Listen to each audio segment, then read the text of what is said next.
Hello and welcome to Books of Blood. My name is John and today it's Sunday. I'm going to post this on a Tuesday though. Actually, I'm going to post it on Monday, tomorrow. Anyway, this is a new tag that I discovered. This was a tag that was created by Hey Internet. It's Eric, and I will leave a link to his channel down in the description. Now, this one is a horror movie tag, okay? Yes, I am a book channel, but I do love horror movies, so every now and then you're going to see stuff having to do with horror movies. Anyway, this is called the Hey Internet, It's Horror tag, and there are 12 questions on here, or 12 prompts, whatever you want to call it. So let's go ahead and get this underway. First one is scariest slasher character. I have been a big fan of Jason Voorhees for the longest time.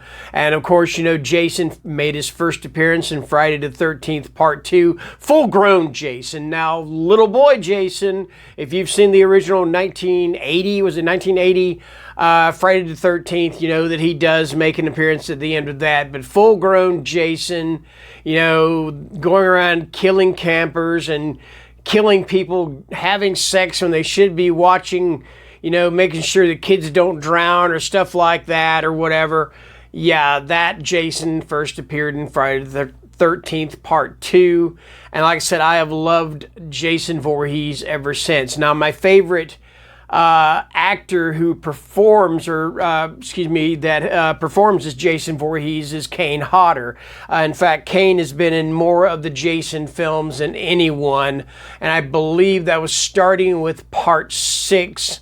I believe 6, 7, 8, 9, 10. Well, yeah, he's been in quite a few. He might have started in Part 7. I think he might have started in Part 7. I think he's been in 4, 7, 8, 9, and 10.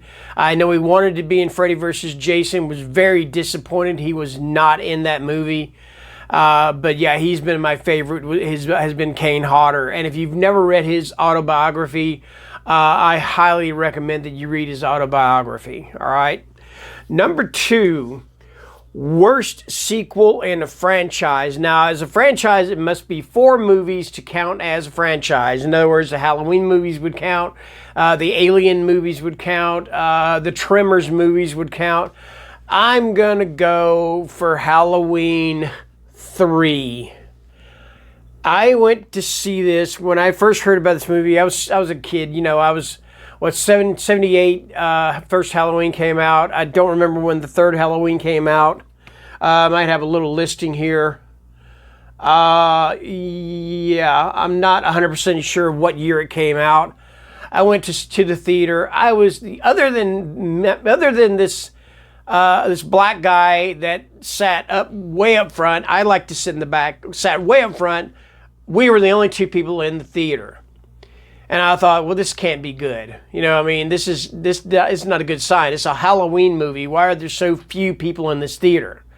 And then I watched the movie and I found out why.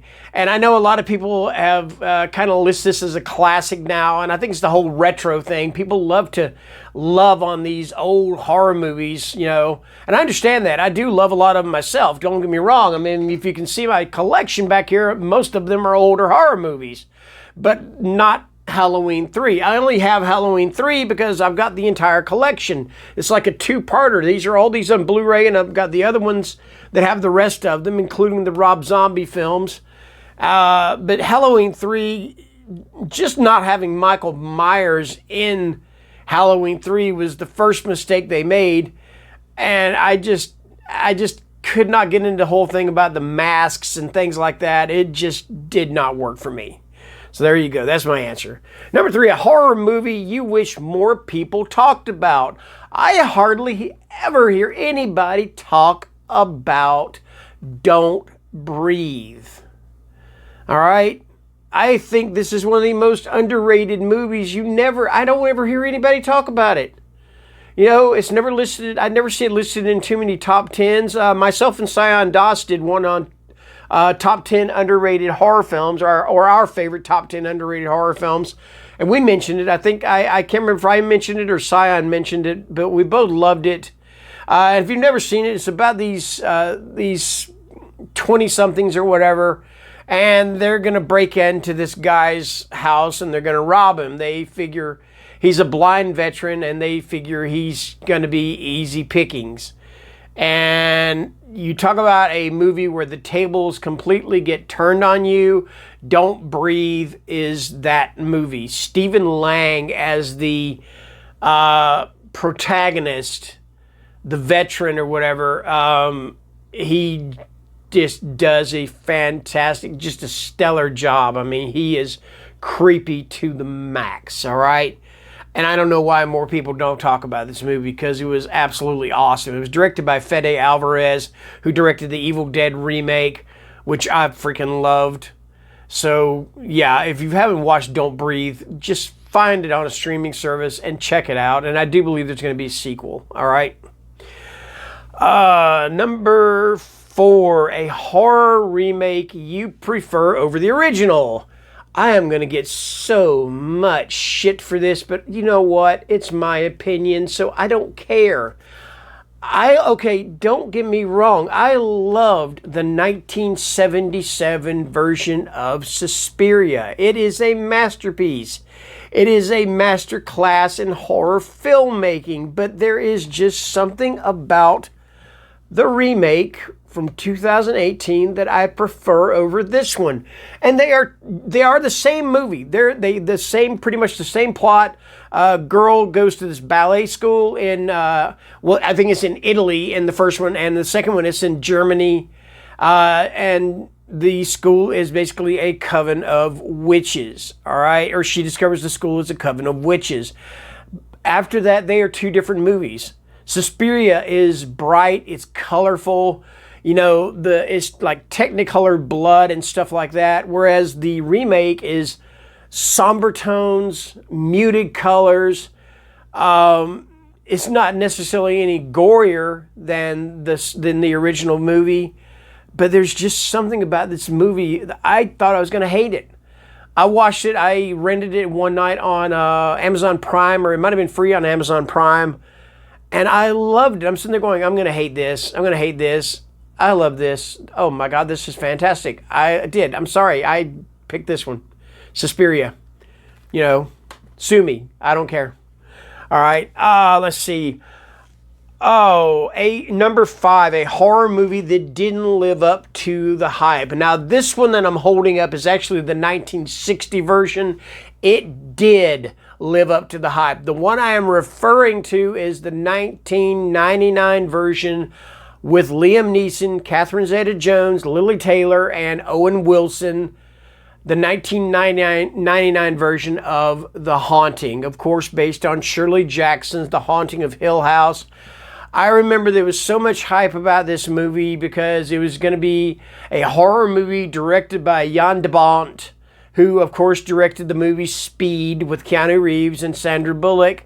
And I'm sitting there going, why are people getting so excited over a movie directed by this guy who, from what I can understand, has never directed a horror movie and usually directs action flicks?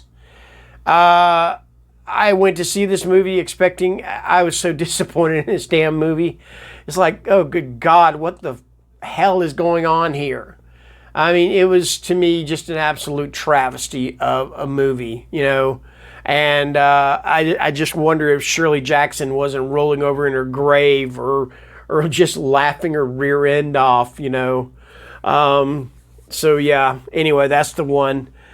Number 6, a favorite horror movie animal. Now, you know, I know a lot of people are going to go Jaws. Somebody said Anaconda. I'm not picking the Anaconda. I hated that damn movie. Oh, God, I just hate it. Anyway, but, yeah, and I know some people loved it. That's all right. That's cool if that's your thing, but I just couldn't wrap my brain around it, all right? I'm going to go, and I'm going to include both the original and the remake because either way, he's cool. Has anybody thought about Church from Pet Sematary? Yes, I know Church wasn't this, monstrous beast like in Man's Best Friend or this anaconda or like Bruce in Jaws. Yes, that was the sharks, the name they gave the shark if you didn't know that, and I'm sure you did. Anyway, Church, man, was just freaking cool. And I don't care if it was for the original movie. I don't care if it was a remake. Church was just freaking creepy cool. I mean, cats, okay, me. You see if you know my Instagram stuff, you see that I post my cats all the time. I love cats. I love kittens. They're wonderful, But let's face it, we know that cats can be complete assholes. I mean, seriously. I just think whoever trained this cat, I think this cat looked and said, okay, what's my motivation? Be yourself. You got it. Love Church. Love Church. All right, I'm going with Church. There you go. Number 7, favorite horror book. Not written by Stephen King. That's kind of a strange question in a horror movie tag. I'm not really sure why that came in over. I'm going to give you this answer. Too many to mention. I have so many favorite horror books that are not written by Stephen King. And the thing I've discovered since BookTube is that there's so many authors out there that are just as good, if not better.